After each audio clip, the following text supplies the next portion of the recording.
And I need this. Hi everybody, I'm Claudio and I'm from Italy, and I moved to Lithuania because I met a girl. And that's pretty classic, I think. And now this girl is not here anymore and I'm still in Lithuania. So what am I doing here? Because, well, the weather is wonderful and the food is so good, so that's the reason why. No, well, I'm here because of Bliu Bliu. And I'm gonna tell you what happened in the last 1 year and why I'm still around. And I need to note because I made the slide yesterday because a lot of things happened lately. So, for those of you who don't know Bliu Bliu, this is what we do. We teach languages. We help people learning languages in a different way.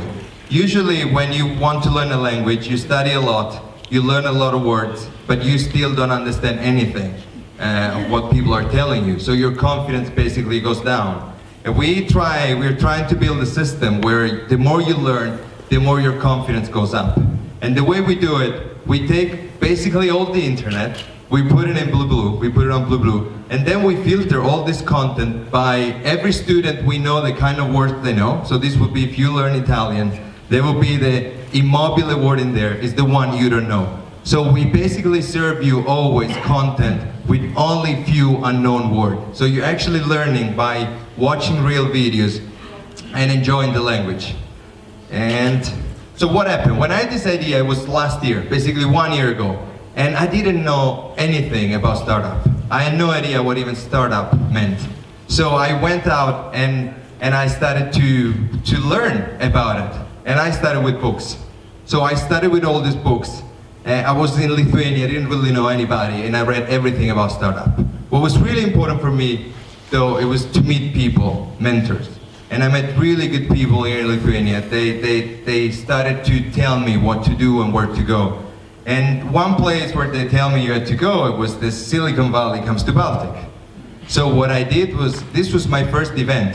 And I basically sent my slides. I don't even remember if I had them. And when I went there, what happened is that they rejected me. I asked, when do I pitch? And they told me, where, if we didn't send you anything, you're not pitching. And the guy that rejected me is right here, somewhere in the second row. But then what do? I mean, you improvise. You improvise. They rejected you, you can say, oh, blah, blah, blah, blah. But then you can network. You can still, like, you're in an event, amazing people around, and you start like talking with people. And what I realized that the same weekend there was another event. There was Startup Weekend. I didn't even know, I was totally new to this world. So I applied. I didn't have a slide. I didn't have a deck. And this was my deck.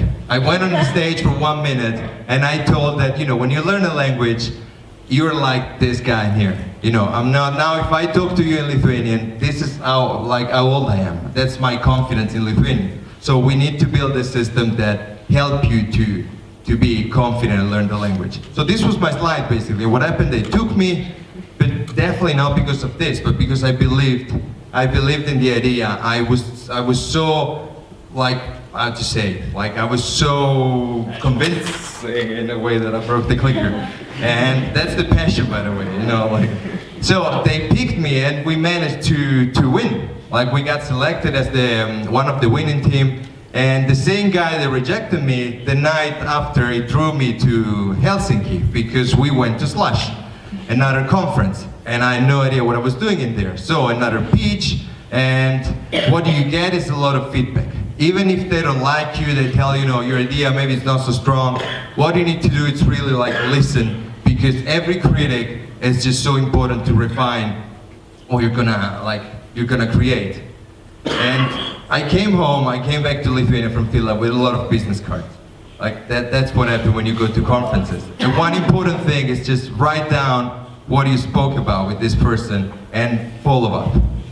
Keep telling them, keep contacting them, keep speaking to them, because they're not coming to you. You really need to go to them if you want help. And keep refining, as I said before. For me, it was very important. My idea, I really believe in it, but when I first started to talk about the vision, it was very confusing, and people didn't really, there were a lot of critics. I listened to all of them, and I refined it so that when finally they picked us for TechCrunch, we made it to the final in TechCrunch last month. Well, what happened is that's me pitching in there, and even if it's 3 minutes pitch, it took 2 weeks to prepare the slide. It was 3 minutes prepared in 2 weeks because every slide I wanted it to be very good and convincing. So what happens is that we won in there, and we got mentioned on TechCrunch, and I didn't even know what TechCrunch was before getting mentioned in there, but I heard it's very important. And so from the idea to the company, what happened, I started with this idea, I was in love with this idea, I'm in love with this idea, and I went through a lot of problems to solve, and I got to the point where after Tech Chill, when we won, we got a lot of people interested in us, a lot of investors, and finally now we have a company here in Vilnius, and we're building the product. So you need to really make it happen. If you love it, you need to do everything to make it happen. And yeah, I mean, it's very important when you have an idea, you want to build a business, you need to be in love with it, because there's gonna be a lot of problems, like a lot of problems. There's gonna be a lot of dragons you need to fight before you get to the princess. And sometimes you might not win, but if you're really in love, you will keep fighting this fight because you believe in the cause and you want to make it happen. So thank you very much.